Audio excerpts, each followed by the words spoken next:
Seinfeld, great comedy show in the 90s. It's interesting. It became one of the greatest comedy sitcoms of all time. A show without a point. There's really no point to any of it. It's like, what is it about? It's like nothing. But it's very cynical. All the characters are just terrible people. They're all. But you can kind of relate to them. And every episode, it doesn't matter. Everyone, none of them have happy endings. There's no happy endings to any Seinfeld episodes. And really, that's kind of reflective of a broader trend, like in movies today and in stories and culture, about a lack of happy endings. I mean, you see happy endings in children's stories. Like Matthew, our 3-year-old son, he loves to watch Blaze.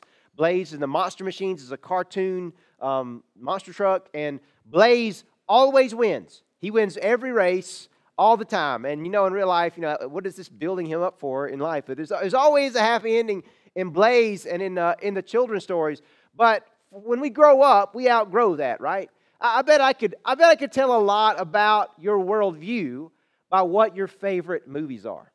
What are your top 4, top 5 movies? When you list that, when I signed up for Facebook like 12 years ago, I list some of my favorite movies, and for me it was Forrest Gump.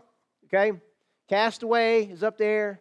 Braveheart. Braveheart had influence in me going into the ministry 20 plus years ago. I know it's terribly violent, but then of course you get in there and the Shawshank Redemption. The Shawshank Redemption on International Movie Database is the top-rated movie of all time. People critically acclaimed. 1994, same year as Gump, year I graduated high school. It was an epic year. It was an epic year. But as dark as that story is, and it's not a children's movie by any means, okay, but it's great because of the overarching theme of hope. I mean, that is the theme that through every despair, every struggle, every darkness, there is this hope for a happy ending. Over the last 10, 12 years, pollsters have started polling Americans on a particular question. You probably have seen this particular poll. There's like the presidential approval, Congress approval, different thing. But then there's this question where, what do you think our country is going in the right direction or that we're on the wrong track? And this week I just checked a website that actually averages all these different polls. It's called Real Clear Politics. And here's what they came up with for this week. This was like Monday. 37.8% of Americans think we're on the right track. 54.4% think we're on the wrong track, that we're going in the wrong direction. That's a gap of 16.6 percentage points. That's pretty big. Most people think we're not going in the right direction. But this gap of 16.6% is actually one of the closer that has been in the last 10, 12 years. In fact, if you were to graph this over a period of 10 years, you see this is up here is wrong track. This is right direction. We're here. It's kind of a little bit closer. Maybe it was a little closer in part of 2017. And then like in December of 2012. But then the rest of it, I mean, look here. This is like 70%. It's in 10 years of taking this poll. This was like the end of 2009. It was the same. But in 10 years, it's never been positive. More Americans have never thought we're going in the right direction than going in the wrong track in 11 years. Now, I don't know if you were to go back, if they would have done this poll 50 years ago, he would have said the same thing 50, 60 years ago. But this is the last 10, 11, 12 years. And so we have a whole generation that's growing up believing we're going in the wrong direction. At least over the last 10 years. And for that long a period of time, to have this perception, that has to take a toll on your national psyche. Which is so bizarre because we're living in a time that we're more prosperous than we've ever been. We are safer than we've ever been. Some might argue with that. We have fewer people who are dying in foreign wars than in the last 100 years in this season. Okay, it's still happening, sadly, but we see relative peace as far as that goes. And we're healthier than we've ever been. We're living longer. Lifespan is growing, not declining in the United States. So what's happened? There's this feeling that we're kind of at the tipping point, that we've had our good years, okay? And it just kind of feels like we're at the tipping point of a downward slide. I mean, that's just kind of what it feels. I don't know. I just get that sense, okay? And we look to the future and we see we're going on the wrong track. Maybe it's morally, maybe it's economically, culturally, whatever that it is. And this takes a toll. I wonder if our perception that we're at a peak place of influence in the world, and seems to be at the top of our game, or at least as far as influence internationally. I wonder if Jesus' teaching comes to bear on this at all. Maybe, I think Jesus' teaching comes to bear on a lot of things, but I think this particular teaching may relate to this. In Luke chapter 6, Jesus, people call it the Sermon on the Mount in Matthew chapter 5. Jesus probably had these teachings. He repeated them over and over. In Luke chapter 6, they call it the Sermon on the Plain or the Talk on the Plain. Okay, it's some of the same teachings in the Sermon on the Mount, just kind of revisited a little bit differently. Like I said, Jesus probably repeated these over and over. But you've probably heard this before. You may have. In Luke 6:20, Jesus said, "Blessed are you who are poor, for yours is the kingdom of God." And then he flips it around. He has several blessed statements. And then in verse 24, he has some woes. Okay, like, this is not good for you. Verse 24, "But woe to you who are rich, for you have already received your comfort. Blessed are you who are poor, woe to you who are rich." I think probably of those two, which one would Americans fit into? Probably the second group. We are the richest country among the richest in the world. But we don't seem to be very comforted. Woe to you who are rich, for you have already received your comfort. And maybe this whole problem, that right direction, wrong track, when you get to the top of the hill and you look toward the future, you get to where you always wanted to be. You climb the mountain, okay? And you're there and you think, wow, this is what I always look forward to. I always wanted to have a good paying job. I always wanted to live in a big house. I always wanted to be married. I always wanted to have kids. I always wanted to win this particular award, this particular achievement, or have 18 national championships, or whatever it is you're going to have. And then you look around and you think, man, I'm still not satisfied.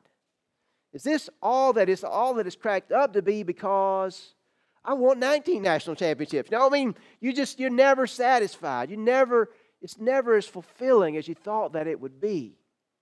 You see, we're so rich that we have a hard time making out Christmas lists. People don't know what to get you because you got everything. He can already buy whatever he wants. I just get him a gift card. Why don't I just give me money? That's great. Just give me, you can buy whatever you want. Okay, use it toward your electric bill, whatever you want to do.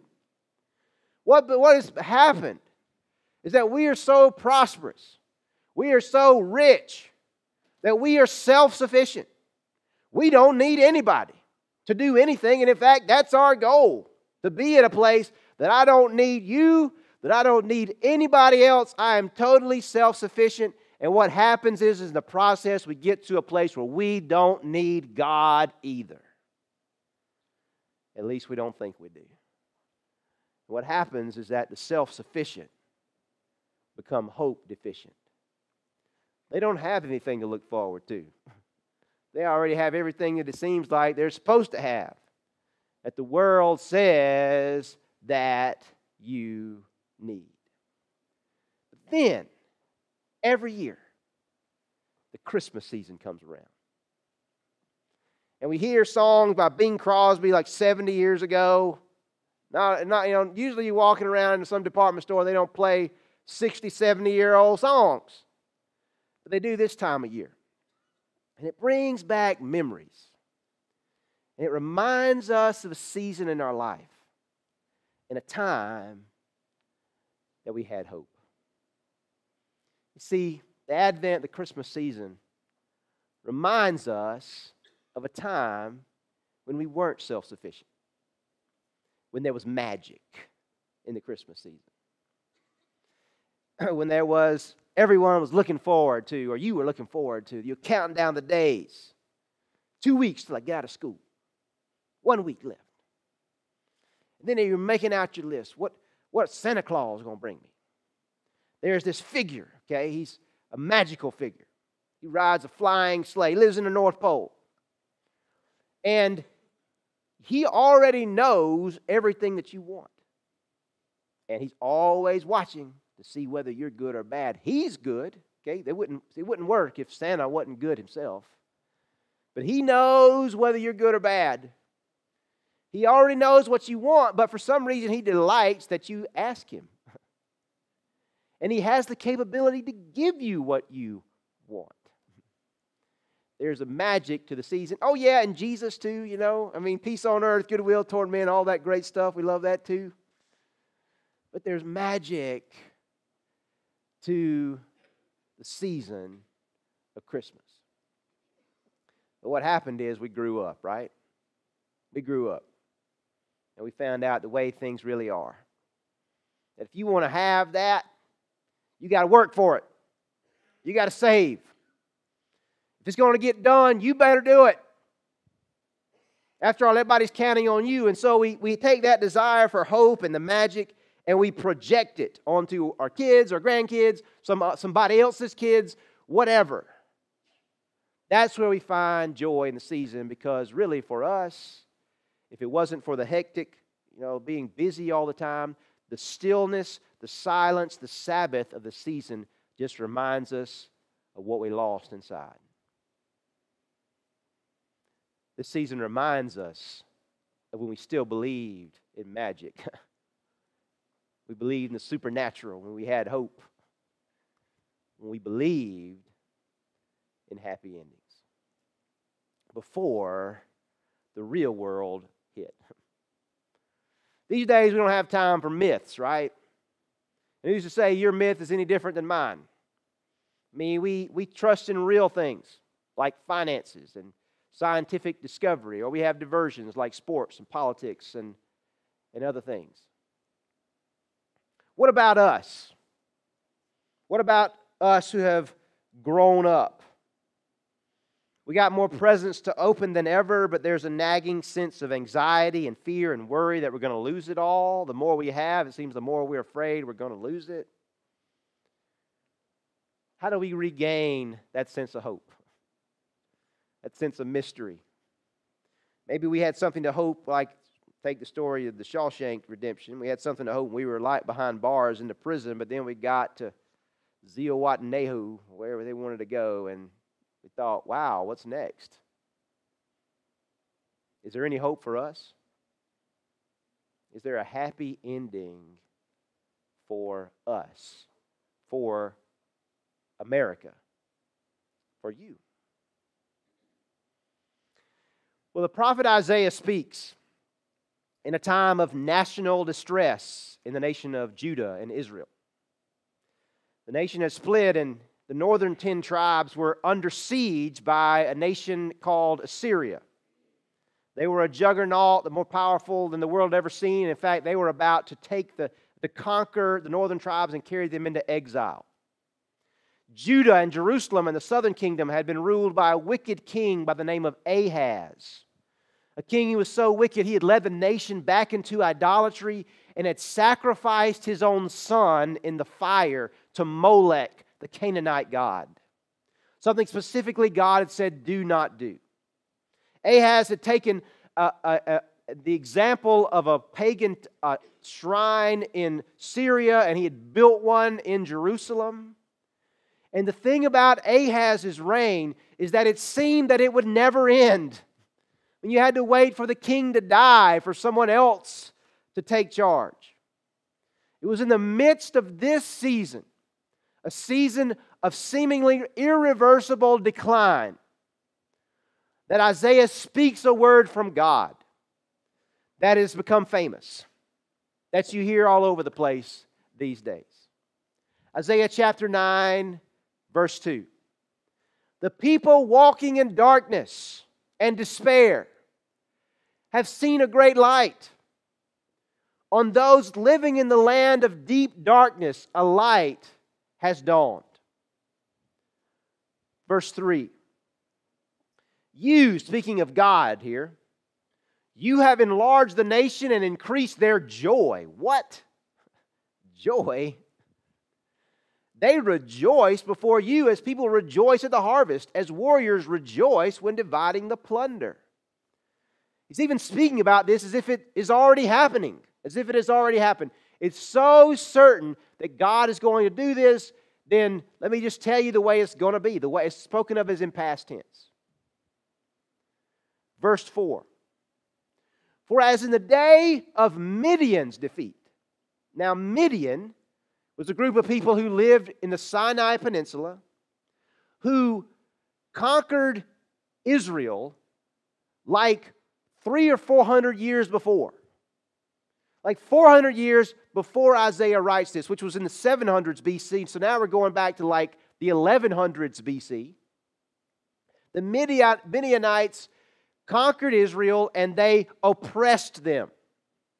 So he's saying, just like in the days of Midian's defeat, just like God defeated Midian, He's going to defeat Assyria and all these foreign powers. He's going to shatter the yoke that burdens you. He's going to free you. He's going to break the rod of your oppressor, like in the days of Midian. Now, why would he reference the Midianites? I mean, like 400 years before, okay? Because in the days of Midian, God delivered the people through a man named Gideon. And the reason God picked Gideon is because it rhymes with Midian. No. Gideon, who was from the tribe of Manasseh. And the thing about Manasseh was that it was the smallest, the least populated of the 12 tribes. And Gideon he said, I am the weakest member of the weakest clan in Israel. The smallest tribe, the smallest clan, and the weakest member. I mean, Gideon, the wimp, he was so timid. He's like, God, send me a sign. And then God sent him a sign, send me another sign. And then God told Gideon, he's going to battle. He's like, Gideon, you have too many men. He had like 10,000. I want you to get rid of 9,700 of them, and I want you to fight the battle with 300. And Gideon's like, what? Okay? That's not the way it works in the self-sufficient world, but God brought deliverance for Gideon through 300. So it's going to be from the small, from the unlikely, from the weak, from the non-self-sufficient that God brings deliverance. Verse 5. Every warrior's boot used in battle and every garment rolled in blood will be destined for burning, will be fuel for the fire. No more constant threat of war, of this foreign power who wants to invade. There will be peace. Verse 6. Because to us a child is born. To us a son is given. And the government will be on his shoulders. And he will be called Wonderful Counselor, Mighty God, Everlasting Father, Prince of Peace. A child will be born. A son will be given. None less self-sufficient than a child. Verse 7, he says that the increase of the greatness of his government and peace, there will be no end. He will reign on David's throne over his kingdom, establishing and upholding it in justice and righteousness. From this time on and forevermore, the zeal of God will accomplish this. So there is hope. There is hope for the hopeless, not from the powerful, but from the weak, from a child. Now, when Isaiah wrote this, about the time that he wrote this, in the 720s BC, the king Ahaz and his wife, he probably had more than one, but there was a child born in Israel. Not the one that Ahaz sacrificed in the fire to the pagan gods. This child's name was Hezekiah. And he would be the exact opposite of his father. The birth of a child was a sign of hope to the people, just like it always is in the biblical story. And it's going to be through this child, Hezekiah, who will be nothing like his father.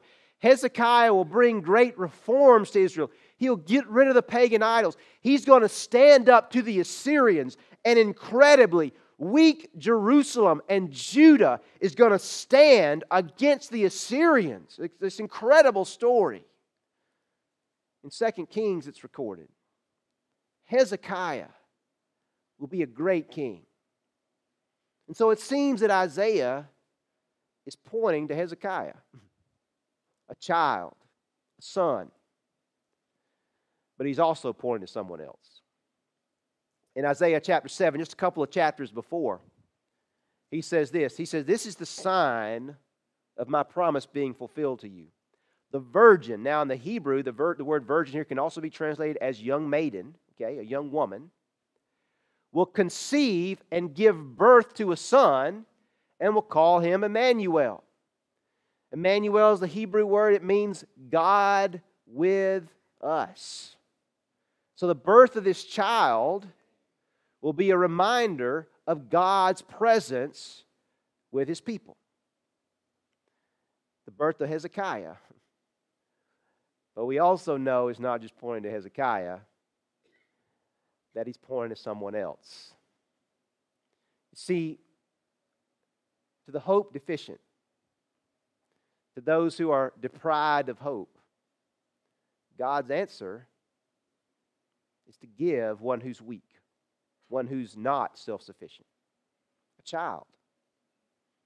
To the hope deprived, a child arrives. But this child's arrival is a picture, or is a representation, or in actual truth, a greater reality. To the hope deprived, God arrives.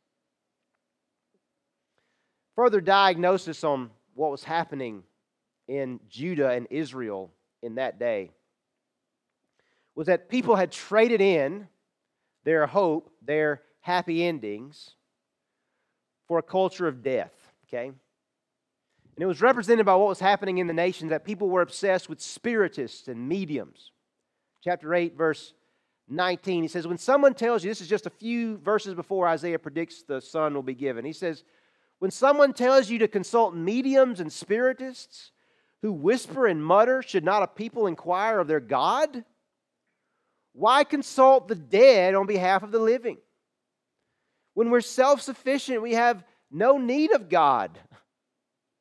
Verse 20, consult God's instruction, the testimony of warning. If anyone does not speak according to this word, they have no light of dawn. Then he describes what happens when a nation turns away from God's principles. See if what this description rings a bell. Okay, verse 21 and 22 real quickly. He says, this is what will happen. Distressed and hungry. Okay, not just like not lacking food, a deeper hungry. Distressed and hungry, they will roam through the land. When they are famished, they will become enraged, and looking upward will curse their king and their God. Verse 22, then they will look toward the earth and see only distress and darkness and fearful gloom, and they will be thrust into utter darkness. In other words, everywhere we look, we don't see anything good. We don't see hope. We see the earth itself disintegrating, climate's going in the wrong direction, morals are going everywhere. There's abuse, there's death, there's killing of all kinds. To the most non-self-sufficient, the most vulnerable are neglected, the elderly, children, the unborn, the immigrant, those who are of different races. We see people neglecting their own lives, not valuing themselves, people abusing themselves, destroying themselves. We see distress and darkness and a fearful gloom everywhere. A culture of death, cynicism, no hope.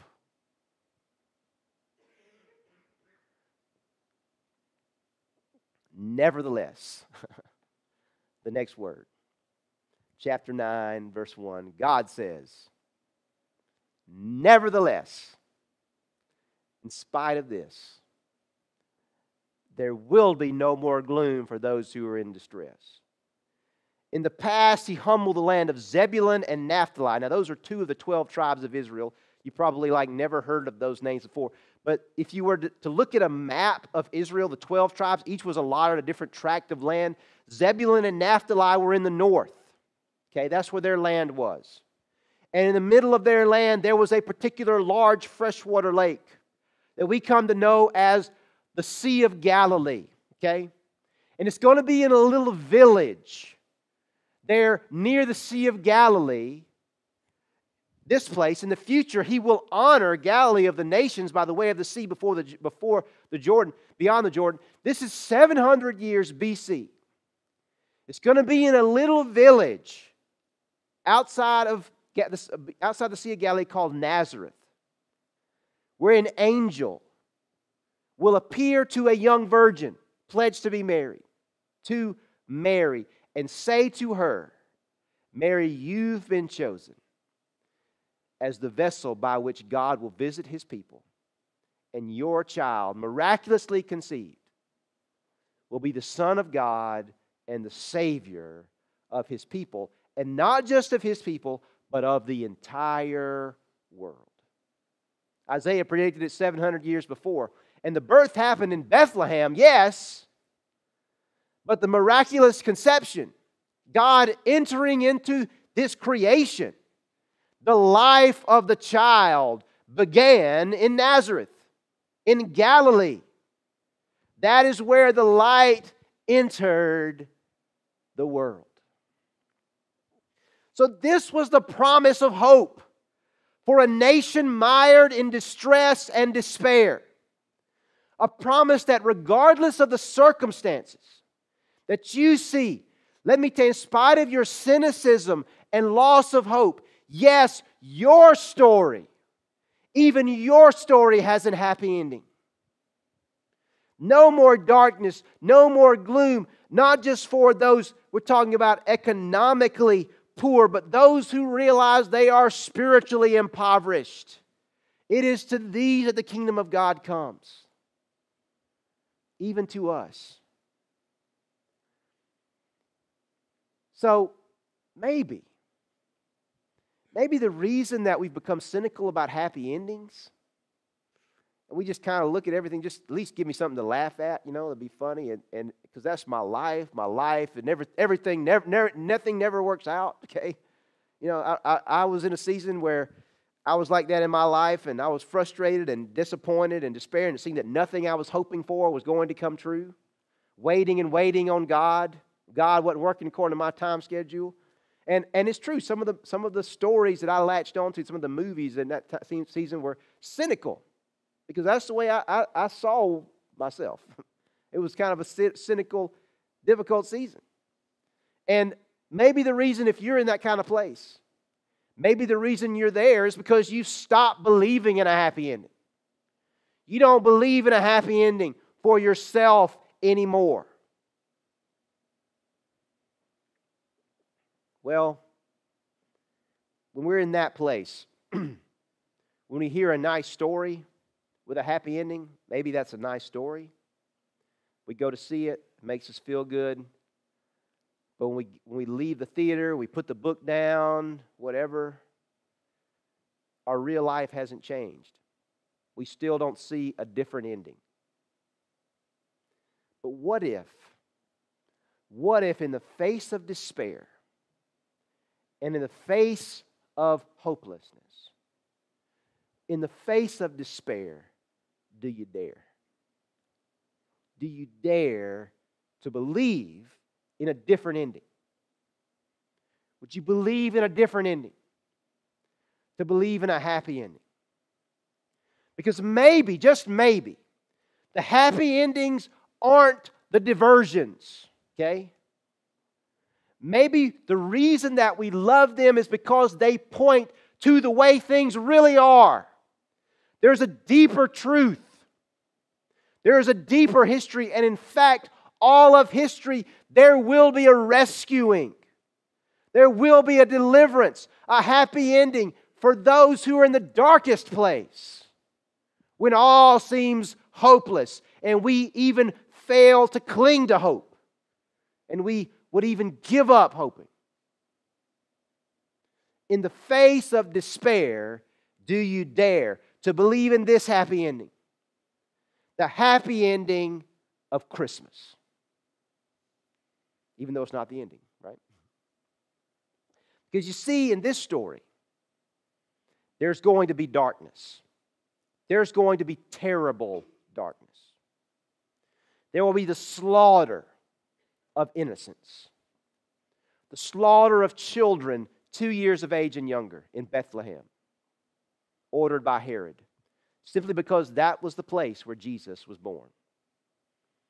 There will be the death of Jesus' forerunner, John the Baptist, his cousin, who will be beheaded at the request of the queen, the wife of Herod, simply flippantly because Herod, in his lust, is motivated to give his stepdaughter whatever she asked for, and motivated by her mother, asked for the head of John the Baptist, and so he is decapitated. And this mighty prophet, his head is delivered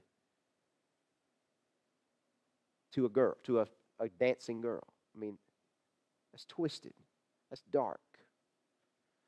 And Jesus himself, this child, the baby laid in the manger, well, we know how his story will end. A cross.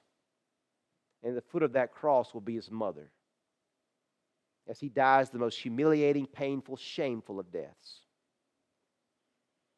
And all of his disciples forsake him, and they're afraid. They lose hope.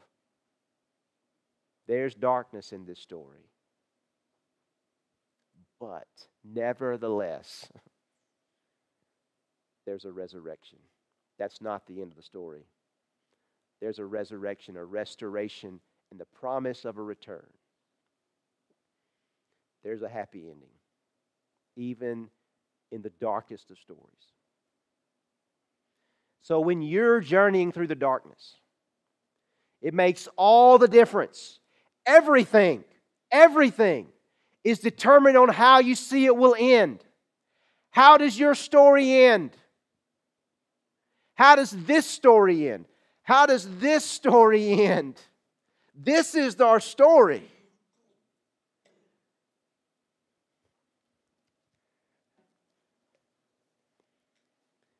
Do you believe in this happy ending that's given to you if you will accept it? Not because you refuse to grow up and face the real world. Maybe that's part of it. Maybe that's not all bad, okay? Not because you just have to have one or what, but because it's true. Because it's true. Because Jesus really did rise from the dead and lives today. Choose to believe in this happy ending. When you're in the dark place, everything will be determined by how you see the story ending. The story of Christmas. The story of Jesus Christ. Because through every struggle, in every dark night and season we are tempted to despair, here is the truth. Despair is not king. The darkness is not king. Jesus is king. Is your hope in